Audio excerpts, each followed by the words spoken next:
또 재미난 게 하나 올라왔네요. 전진하는 타이탄 20세기 초중전차. 헤비 중에서도 진짜 헤비. 그래서 뭔가 봤더니 마우스, 그 다음에 이거는 뭐 IS7인가? 그죠? 뚝7 같은데? 뚝3인가? 봅시다.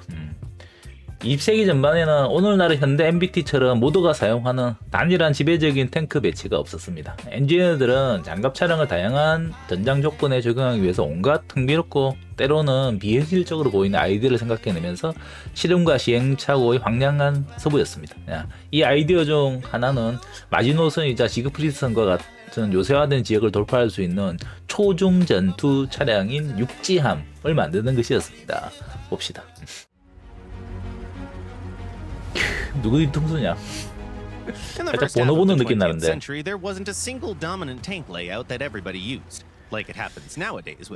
그렇죠.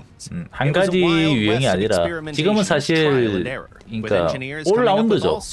탱크 한 대로 모든 걸 다 하잖아, 그죠? 자, 비현실적인 아이디어도 있었다. 그 중 하나는 슈퍼 헤비 컴뱃 비클.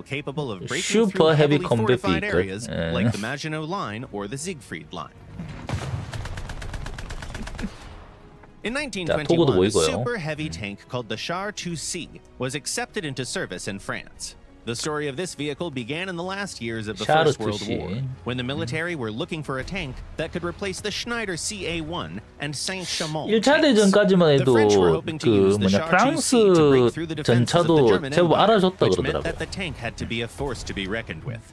The 10-meter-long giant had a weight of 75 tons. It was equipped with armor that was thick enough to protect it from German artillery, armed with an 1897 75mm cannon, and featured 2 comfortable fighting compartments.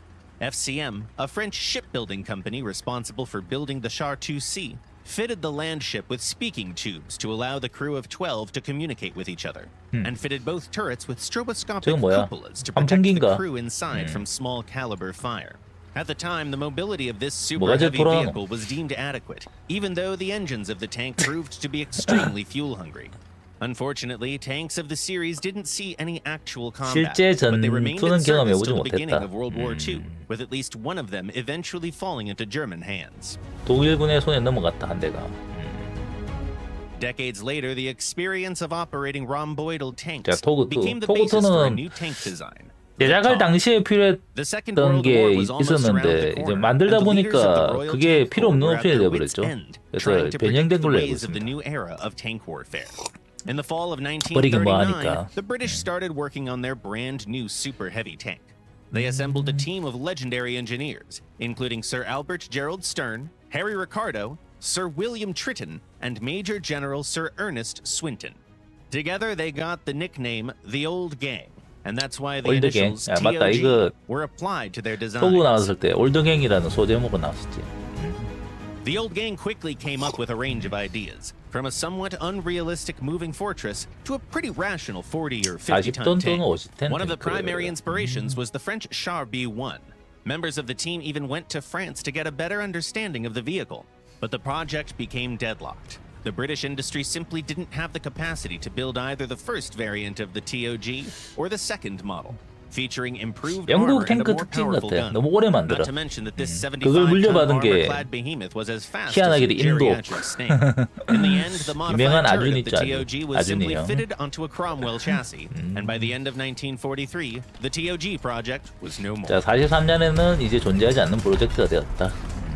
Not even a year later, the changes to the military landscape forced British decision-makers to return to the concept of a heavy assault tank. A company called Nuffield responded with the Tortoise, a powerful gun platform built specifically to break through the Siegfried line. The 80-ton vehicle featured armor that was more than 200 millimeters thick, just like on the legendary Tiger II and the Jagdtiger. The British decided to make it a casemate-type vehicle and favored armor protection over mobility. They gave the Tortoise a decent enough gun, though. Its powerful 32-pounder was certainly up to snuff.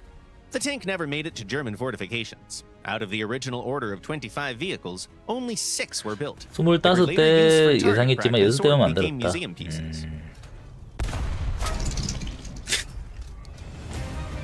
아, 나왔네. 네, 통고. The American T-28 at some point redesignated as the 105mm 잘 보면 T-28에다가 궤도 하나 추가한 게 T-95야. shared almost the same fate 옆에 as its 한 British 줄이잖아. counterpart. 한 줄 The 추가. American Super Heavy tank was meant to fill the same role as the Tortoise, and the team behind the project even made the same decision to go with a fixed casemate mount and sacrifice the vehicle's mobility in order to give it as much armor as possible.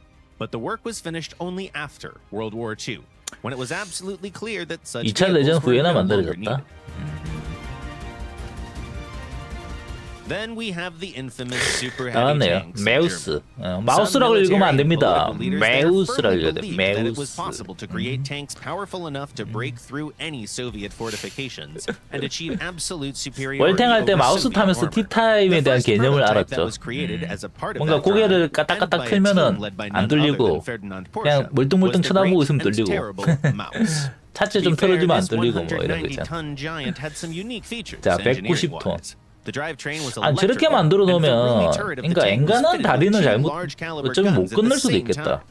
그죠? The tank had extra wide tracks so that it wouldn't sink into the ground. 도로가 It was also 사정 pretty 이런 것도 well 잘 armored. 확인해야 되죠. But in terms of logistics and maintenance, the mouse was a nightmare. Two finished prototypes of the 물류 vehicle are 유지 still the 관련 heaviest fully 면에선 enclosed armored 항목이었다. fighting vehicles ever built.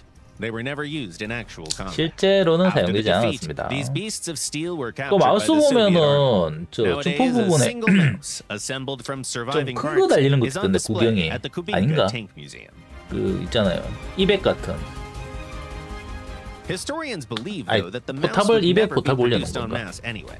The thing was that Krupp, the German 어디 manufacturer 사진에서 본 거 responsible for the 같거든. project, was also developing the E100, a 그치, much more 200. practical super heavy tank. 200 Due to 나와요. its sharing components with already existing 개인적으로 vehicles, 저 having a 월탱할 lower weight, 때 and being 이 less 마우스보다 complicated 200을 더 and expensive in 선호했습니다. general, 이유는 E100 공격력, would actually become the most 한방 effective vehicle of its 빤찌력이 type. 좀 더 세서. That's if you could consider any 100-ton monstrosity 저 effective 터지기 at all. 전에 저 패야지 이 생각. The process of developing super heavy tanks proved to 아 be 지금 이거 prohibitively 상대강으로 나오고 expensive, 있잖아요. time-consuming, 오브젝트 and 279인가 이거. 아 Soviet 이거 engineers, for instance, 상대강 set a 하기 more 전에 realistic 여러분 bar and decided not to go 900달러 했어. above 그러니까 the 60-ton 우리나라 돈으로 mark. 100만 원 넘어가는 As a 거였어. result, the closest 근데 vehicles 이제 that 좀 the USSR had to 떨어졌더라고요. the classic super heavy tank are the IS-7, the 오브젝트 IS-7, and the 279. post-war Object 279. 다 튼튼한데 실제 오선도 내에서 편하게 타볼 만한 건 IS-4죠. 나머지는 너무 비싸서. IS-4도 나름 재밌습니다. 희귀하지만 많지 않은 제 지상전 영상 중에 IS-4 영상이 있습니다. 검색해보면 있어요. 저는 개인적으로 200하고 숙7 IS-7 좋아합니다. 생긴 게 이쁘더라고요. 끝!